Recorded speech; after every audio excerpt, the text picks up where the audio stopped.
Hey everybody, we are back with another Free Tours by Foot video. Today I am joined by my co-worker and also my friend Sandy. Hey everybody. Yep, y'all requested us to be together again and here we are again. So y'all keep commenting, keep letting us know what videos y'all want to see that me and Sandy are doing. A lot of people are trying to figure out how close Sandy and I are. We're actually very close friends. So that's what y'all are seeing. Y'all seeing just us just knowing each other through the years and whatnot. And if y'all remember the Voodoo Tour video, one of the YouTube videos we did when I had Sandy with me, y'all saw me give her a huge hug after the video. That should tell you everything. So today we're focusing on a subject that has been massively kind of just taken out of proportion. We're going to talk about pirates. And what are pirates? How do they influence the city of New Orleans, if at all? And also talk about some of the pirates that we know of that were actually here in New Orleans. So Sandy, stop looking at the ladies. Sorry, I was distracted. For the ladies who want to know what kind of ladies that Sandy is interested in, Exhibit A. And if y'all want to see me in these leggings, I will definitely buy some of these leggings and I will wear them on one of the videos. Because Sandy informed me in the comments that some of y'all were complimenting my legs. I always thought I had chicken legs. He's got great legs. If he puts that on, we'll be closer friends. Remember, you are on one side of the spectrum, I'm on the other one. Anyway, this is about pirates and, okay, you know, that thing. So obviously New Orleans is going to be associated with pirates because we're a port city. And not only are we a port city, but we're sitting in the middle of like miles and miles of trackless swamp. So the surrounding areas were a great place for smuggling to occur. But I think probably the best way to start this video is to talk about why suddenly our society glorifies pirates. Yeah. And I think that really kind of starts to begin to change with Robert Louis Stevenson's Treasure Island, which was most likely based on your favorite poet I just learned, which is Edgar Allan Poe's The Gold Bug. But in Treasure Island, he's writing this for little boys to read. So he's obviously going to cut back on the intense sexuality, meaning rape, of pirates. He's also going to cut back on the savagery of pirates in this particular book. It's also the reason we start associating pirates with peg legs and hooked hands and parrots on shoulders. Or my favorite, yar ye mateys. So, the problem with glorifying pirates, unfortunately, though, is that they weren't good people. And I think part of the reason that Americans like to glorify that is that we pretend that we were founded on a bunch of outlaws because we sort of kicked the British out and then we started our own outlaw state. And now we glorify all of the people on fringe society, except we really don't. But pirates were savages. They often pillaged ships, they stole, they raped, and they also engaged in the transatlantic slave trade. Yes, that's a big piece of history that I did know about. You never find that in the movies, you know. You sure don't. No, y'all remember the Pirates of the Caribbean with the quote-unquote voodoo priestess Tia Dama? And she had the accent, she talked like this, and she said, I knew that wind blow you me way again someday. I always knew the wind was going to blow you back to me one day.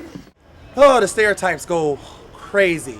But if she would have met an actual pirate, she might have been possibly sold into slavery. Yeah.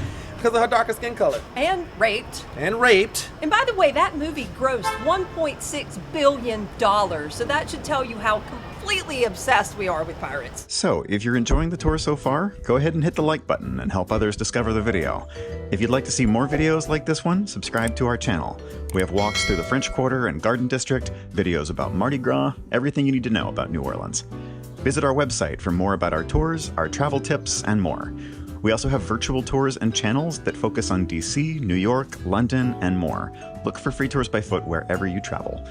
You can support your guide with virtual tips, links in the description, and let us know what else you want to see. Leave a comment below. Now, back to the tour. So Sandy, we're standing right beside St. Louis Cathedral right now, and the name of this street, if you want to call it a street, is Pirates Alley. So that's famous, of course, because a lot of people come here because they love pirates and then they get a chance to get them something to drink here. But where does the name Pirates Alley come from? Where did that come from? Well, if you listen to some people tell you, they'll say that this is where pirates came to hawk their illegal wares. But I'm going to take a little bit of issue with that because right there is the cathedral, and then over off to the right and back behind Pirates Alley Cafe is the Cabildo. And the Cabildo was the site of the first jail. So it's pretty unlikely that pirates were coming here to hawk illegal wares in between the Catholic Church and the first jail. But the truth of the matter is that originally this alleyway was called Orleans Alley. And that doesn't change until 1964. So in 1964 is when you start hearing it referred to as Pirates Alley. But the first reference to Pirates Alley comes in 1926 in a local newspaper called the Times-Picayune. And in that newspaper, there's an ad running, and the ad is for the Pirates Chest Shop and Tea Room that existed somewhere in this alleyway. So obviously, if you're gonna put a Pirates Chest Shop and Tea Room here, people were already kind of starting to refer to this as Pirates Alley. And we don't really know why, honestly. I mean, it could have been that pirates were being traipsed down the alleyway, taken to jail when they were arrested, but past that, we don't really know. It sounds like kind of what happened when we talked about the religion of Vodou. How some people, they associate a specific locale or something that becomes popular, and then they just tag the name voodoo on it, and then it becomes popular and people love it. Yep. So it sounds like it was just an instance where someone had a pirate shop, whether it's based around pirates or not, but the name itself kind of stuck. And Right. so people associated the word pirate with this alley right beside the cathedral. Right. I almost want to say that's kind of messed up, but I mean, the city of New Orleans is kind of bases a lot of a culture around the fact that there's an area Things that are messed associated. up. Yeah, it had nothing to do with the actual subject of the name, but they named Right. it there and people kind of ran with it and people started making money. Yeah. So it just sounds like it was honestly just a form of capitalism that someone decided to hop on board with and just, hey, let's make some money. People love this. But I will say one thing, if you are visiting New Orleans and you get a chance to come to Pirates Alley, it's just off Jackson Square. And if you do come to Pirates Alley, right up here is Pirates Alley Cafe, which is a great place to get what, Ruby? Absinthe. Yo, it's so good. It tastes like licorice. And I heard a rumor a long time ago they used to put worms up in there. I'll eat me a worm as long as that liquor good. I'm just saying. I'm done. You can drink enough absinthe until you too are an impressionist painter. Yes, please. Absinthe apparently is a stereotype for pirates. They said absinthe and rum, because I heard rum when I was growing up. Then I heard absinthe whenever I permanently placed myself in the city of New Orleans with the rest of my family. So which is it? Is absinthe the drink of choice for pirates? Or is it rum the drink for pirates? Well, originally it was grog. So it's interesting that you mentioned that, because originally located all along the riverbank were what were known as grog shops to cater to the sailors coming in off the boats.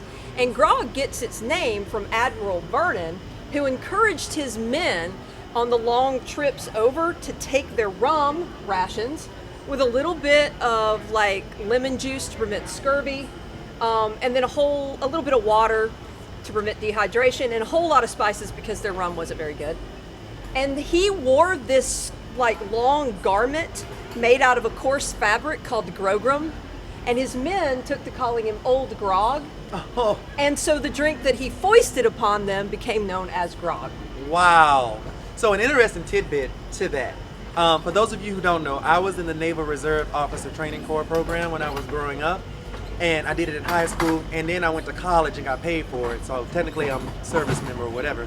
But they still use the word grog for a mixed alcoholic drink that has literally everything in it. They put ketchup, mustard, What? rum, whiskey. They just loaded up with all these disgusting things. And then we play Navy games where we make toasts. And let's say that the idea is that someone doesn't laugh. You're not supposed to laugh when someone makes a toast. If the person makes the toast and the joke is funny and you laugh, you gotta go drink from the grog. Oh. They still do that to this day. I never drank from the grog. And the one time that they made me go up and do it, I actually pretended to put some in the cup and then pretended to drink some and then pretended to get sick. But I've never done it and I never will. You do know you just outed yourself to all your old Navy buddies. I don't care. She said I just outed myself to all my naval buddies. I don't care. Pay my bills. Y'all made Robisha come out. Y'all know I got that female that lives right here in my head. Her name Robisha. She got an attitude and stuff. Y'all done made her come out. See what Sandra did? Oh. So I think now we should probably take, unless we're drinking absinthe, we should probably take a walk, which I'm not opposed to.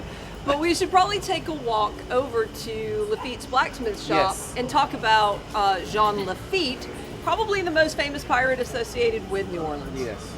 All right, stick with us.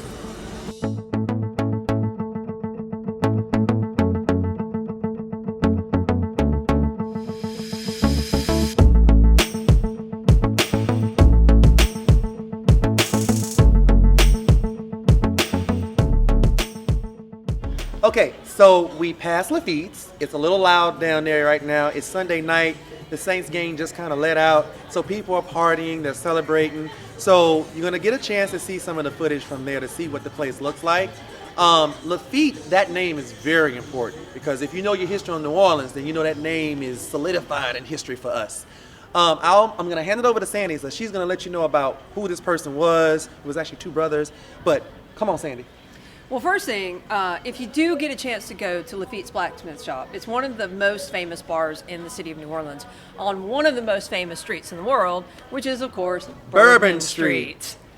But if you go to Lafitte's blacksmith shop and you go onto the website or you look at what they have written on the outside of the wall, they have some stuff that's not really historically accurate. Right. Sorry, Lafitte's.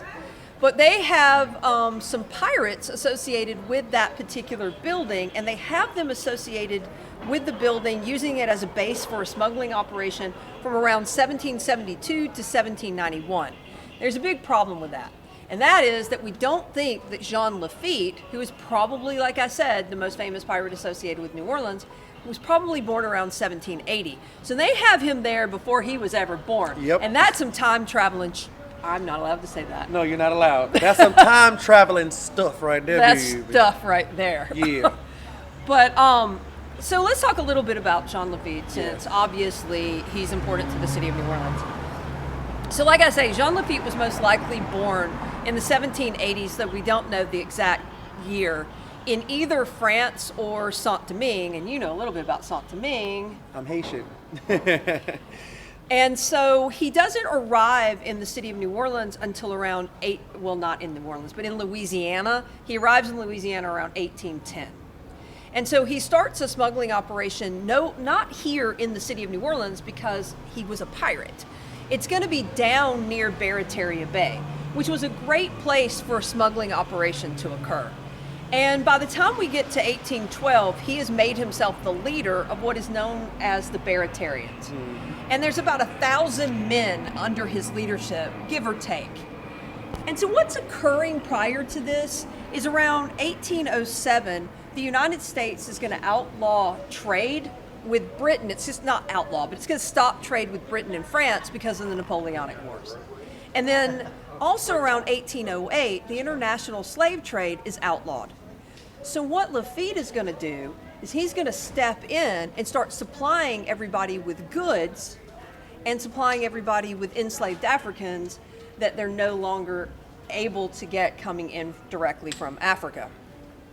Which, by the way, the smuggling operations is one of the reasons, because Louisiana is going to be one of the last states that will still have enslaved Africans coming in after the international slave trade.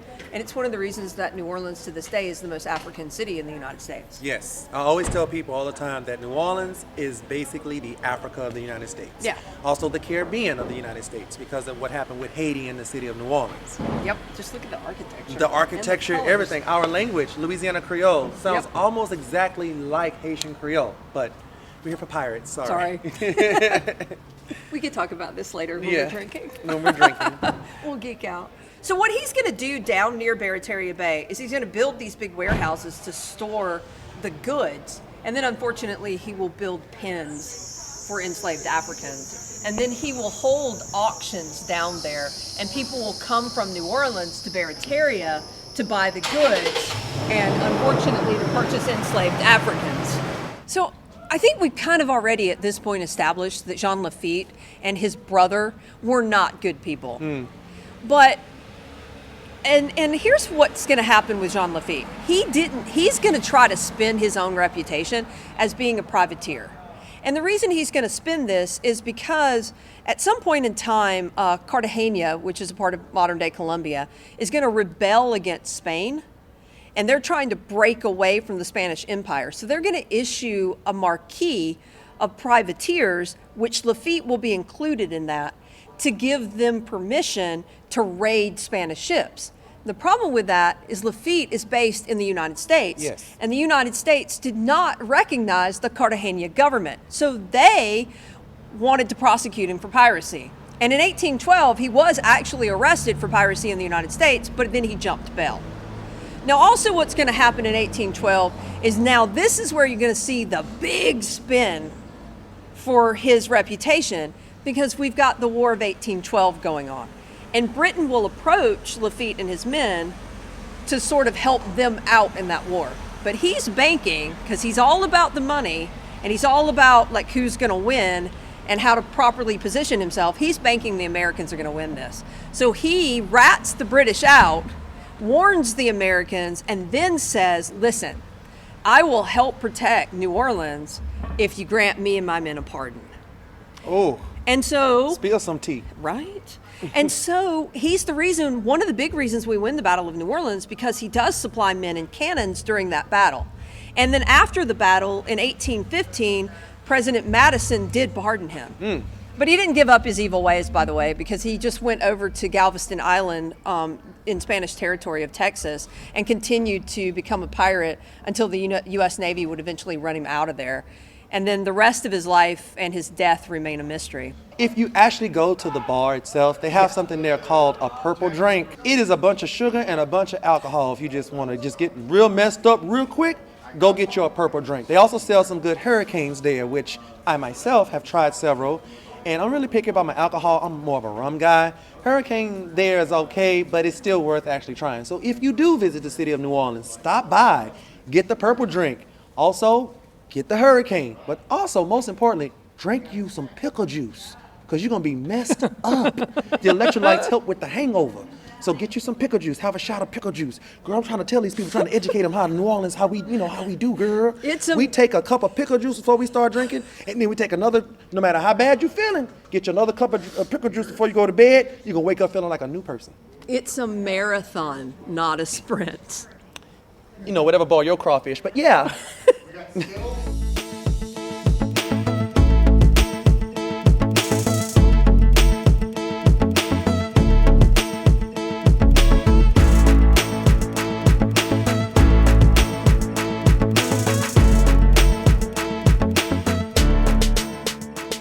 Well, everyone, thank you so much for taking that journey with us.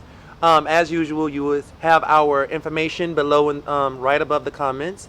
Make sure you like, ring the bell, subscribe to Free Tours by Foot New Orleans videos, Free Tours by Foot in general. And until next time, by the way, I just want to tell you guys, we do read your comments, especially our boss.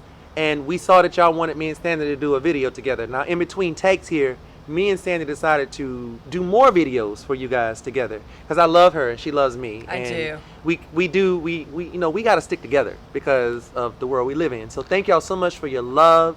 Thank you so much for your support. Thank you so much for all the beautiful, wonderful, happy comments that you guys leave in the messages. Yeah, thank you guys. Thank y'all so much. And thank y'all for complimenting my legs, because I didn't know about that. Sandy had to inform me about that, my legs. It does have sexy If legs. y'all want to see me in the lingerie, please say so. I want to see him in it. I will do it. Trust me. I will do it. So, until next time, guys. Bye.